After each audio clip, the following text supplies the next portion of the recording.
नमस्कार मित्रांनो. आजच्या व्हिडिओमध्ये आपण भारताच्या लोकपालांनी कोणते नवीन ब्रीदवाक्य स्वीकारले हे बघणार आहोत.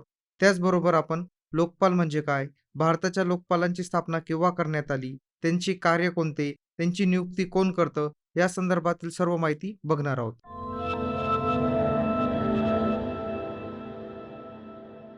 अलीकडेच भारताच्या लोकपालांच्या पीठाने जुन्या ब्रीदवाक्याऐवजी एक नवीन ब्रीदवाक्य स्वीकारले आहे.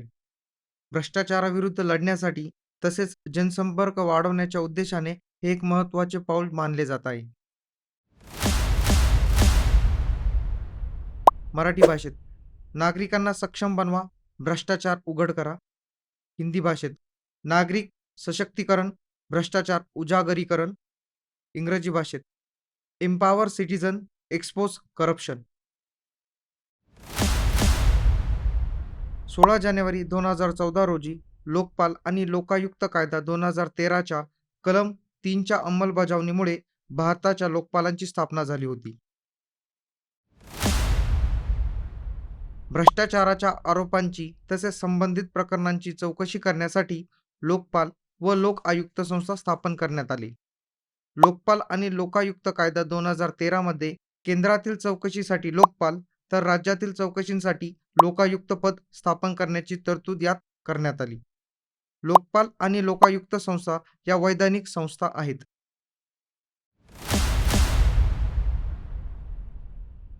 लोकपाल ही एक बहुसदस्यीय संस्था आहे. यामध्ये एक अध्यक्ष आणि जास्तीत जास्त 8 सदस्य असतात.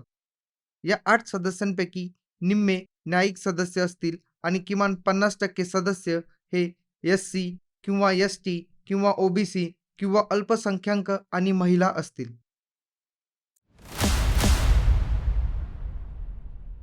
राष्ट्रपती निवड समितीच्या शिफारशीनुसार लोकपालांची नियुक्ती करतात.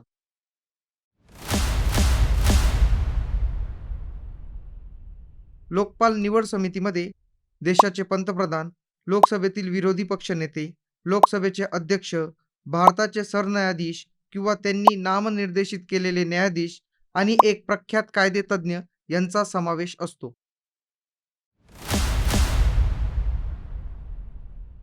राज्यपाल निवड समितीच्या शिफारशीनुसार लोकायुक्तांची नियुक्ती करतात.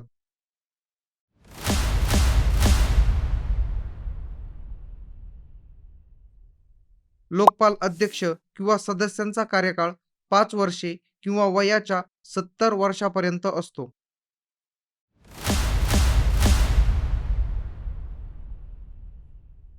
लोकपाल या शब्दाचा अर्थ लोकांचे संरक्षण करणे असा होतो. लोकपाल आणि लोकायुक्त लोकसेवकांविरुद्धच्या भ्रष्टाचाराच्या तक्रारीची चौकशी करतात.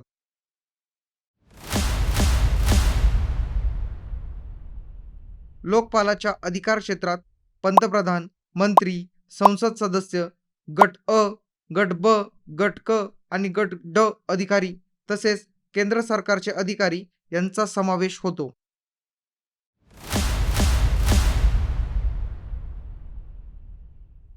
श्री अण्णा हजारे यांच्या नेतृत्वाखाली इंडिया अगेन्स्ट करप्शन आंदोलनाने सरकारवर दबाव आणला आणि लोकपाल आणि लोकायुक्त विधेयक 2013 संसदेच्या दोन्ही सभागृहात मंजूर झाले.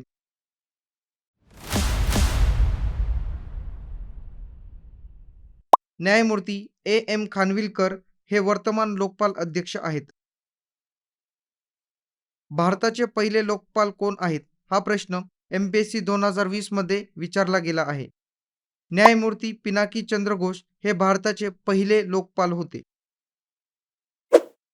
तर आजच्या व्हिडिओमध्ये आपण लोकपाल आणि लोकायुक्त यांबद्दल परीक्षेसाठी महत्त्वपूर्ण माहिती बघितली.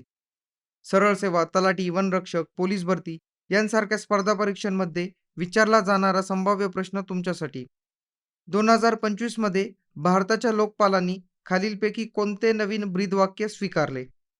पर्याय 1 भ्रष्टाचार मुक्त भारत, पर्याय 2 सत्यमेव जयते, पर्याय 3 लोकांसाठी न्याय आणि पर्याय 4 नागरिकांना सक्षम बनवा, भ्रष्टाचार उघड करा. तुमचे उत्तर कमेंट करा. योग्य उत्तरासाठी आणि अशा चालू घडामोडी नोटसाठी डिस्क्रिप्शनमध्ये लिंक दिलेली आहे. तुम्हाला आजचा हा व्हिडिओ आवडला असल्यास हा व्हिडिओ तुमच्या मित्रांना नक्की शेअर करा. व्हिडिओला जास्तीत जास्त लाईक करा आणि TCS9 या आपल्या चॅनलला सबस्क्राईब करा. पुन्हा भेटूया एखाद्या नवीन टॉपिक सोबत. तोपर्यंत जय हिंद, जय महाराष्ट्र.